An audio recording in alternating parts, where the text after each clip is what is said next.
Baiklah teman-teman, terkait dengan tugas sintesis Prof. Eli, kita sebenarnya diminta untuk mensintesis 10 jurnal dengan dua tema yang berbeda. Misalnya yang satu temanya PBL, yang satu temanya STEM. Tapi sebenarnya karena kita itu tesisnya terdiri dari 4 tema, misalnya tema tesis saya adalah PBL, STEM, kemampuan memecahkan masalah, dan efikasi diri, maka semua jurnal itu harus mengandung 4 hal ini. Sehingga mungkin akan dibutuhkan lebih banyak jurnal, lebih dari 10. Kemudian sintesis kita itu terdiri dari 4 hal. Yang pertama adalah sintesis rasional atau latar belakang penelitian. Yang kedua, sintesis rumusan masalah. Ketiga, tujuan penelitian. Dan keempat, inovasi. Yang secara penulisannya menurut Prof. Eli harus terdiri dari 3-4 halaman, A4 spasi 1,5, batas atas bawah kanan kiri adalah 2.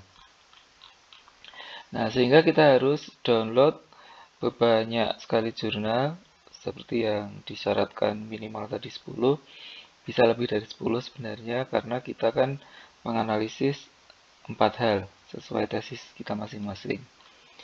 Kemudian setelah di-download tentunya dibuka menggunakan aplikasi yang ada di komputer masing-masing, biasanya Foxit atau aplikasi yang lain.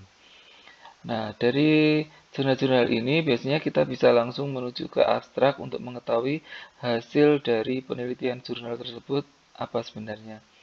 Misalnya hasil dari penelitian STEM ini hasilnya apa, sehingga dari jurnal-jurnal yang kita ketahui hasilnya itu tadi, kita jadikan sebagai sintesis rasional atau latar belakang penelitian. Misalnya di sini di jurnal yang saya dapatkan, di sini menyatakan bahwa PBL merupakan cara yang sangat bagus untuk siswa belajar hal-hal terkait lingkungan. Kemudian jurnal kedua menjelaskan tentang penerapan pendekatan saintifik dalam pembelajaran berbasis masalah pada materi asam bahasa terbukti efektif. Kemudian di jurnal ketiga seperti ini, keempat seperti ini, kelima seperti ini, keenam, ketujuh, kedelapan. Nah, karena saya sudah mengikuti kuliah Prof.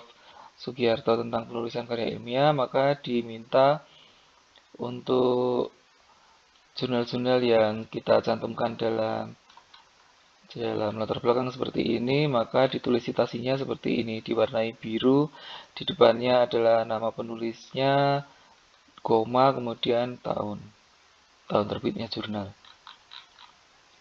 Di bagian A, karena tesis kita itu ada 4 hal, kalau misalnya tesis saya itu kan terdiri dari PBL, STEM, kemampuan memecahkan masalah, dan efikasi, maka tentunya ada 4 hal juga yang harus kita masukkan dalam sintesis rasional latar belakang ini. Yang pertama, problem based learning. Kedua, STEM. Di sini STEM-nya belum saya sintesis. Ketiga, problem solving skills atau kemampuan memecahkan masalah. Nah, ini tiap kita itu beda-beda ya yang dibahas. Yang kemampuan memecahkan masalah kebetulan baru ada 2 yang saya sintesis, kemudian yang self efikasi baru mau pembukaan.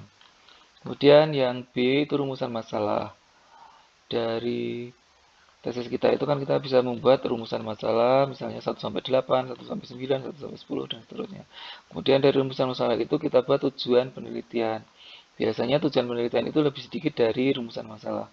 Karena rumusan masalah itu bisa melebar, sedangkan tujuan itu kita persempit tujuannya. Di sini saya membuat 3 tujuan penelitian berdasarkan judul tesis.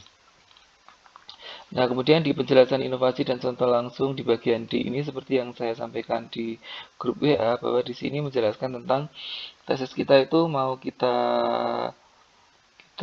buat seperti apa, instrumennya apa, desainnya apa, kalau di mungkin kalau bisa sampai ke statistiknya apa dan seterusnya.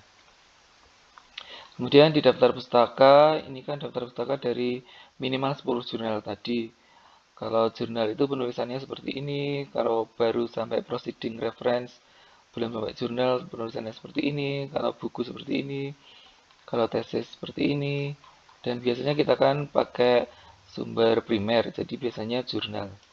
Nah, untuk penulisan jurnal itu bisa macam-macam tergantung tergantung aturannya siapa dulu. Kalau di sini, kalau standarnya seperti ini penulisan jurnalnya. Mungkin bisa browsing-browsing cara penulisan daftar pustaka untuk jurnal. Nah, seperti itu. Kalau kemungkinan bisa lebih dari 4 halaman kalau analisisnya seperti ini. Itu semoga membantu.